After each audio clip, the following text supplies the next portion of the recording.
early on in the production of Snow White, there was a desire to move the animation to a much higher level of dimensionality and believability.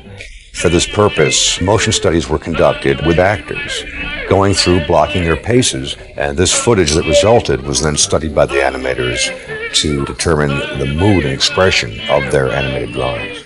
Eddie Collins, the vaudevillian here, is performing to a playback track. Collins was kind of a baggy pants vaudeville comedian. Now here he's dancing with Larry Morey, one of the storymen on Snow White. The footage here is for the silly song in the cottage.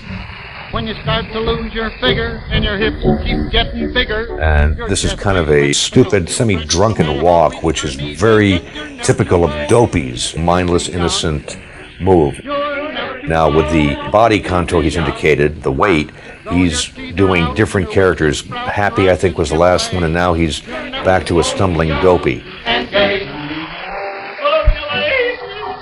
This is a test with a costume store mask to give you an idea of the scale of the dwarf, oversized heads with their small bodies.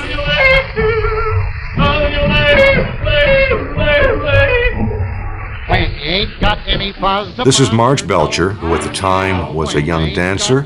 She would eventually marry Art Babbitt, one of the Disney animators who worked on Snow White, and later would become Mrs. Gower Champion and become part of the famous Gower dancing team.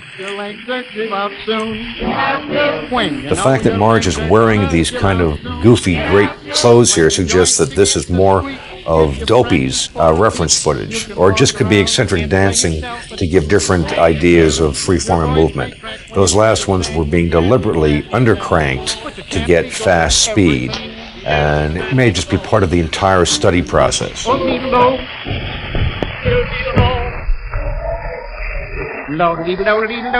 Here's Marge with Oliver Wallace, who had just joined the Disney company as a staff composer and musician, coming from Universal, where he had been composing for many of their B pictures and had been the recording organist on Franz Waxman's score for Bride of Frankenstein. Wallace was one of the original theater organists at the turn of the century, beginning about 1910, and is today looked upon as one of the masters of the Wurlitzer theater organ style.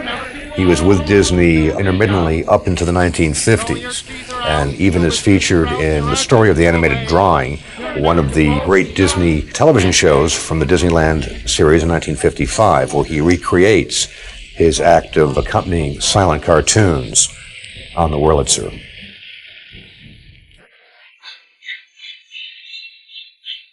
Marge is wearing a gown that is designed to agree with the animated character model that will be drawn from this reference footage.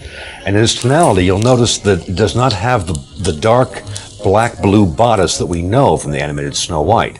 And that is because her original color scheme was a bright yellow bodice with a pale yellow dress. In fact, Snow White began inking and painting and photography with that model design before someone realized that they preferred a darker value there to separate her body forms.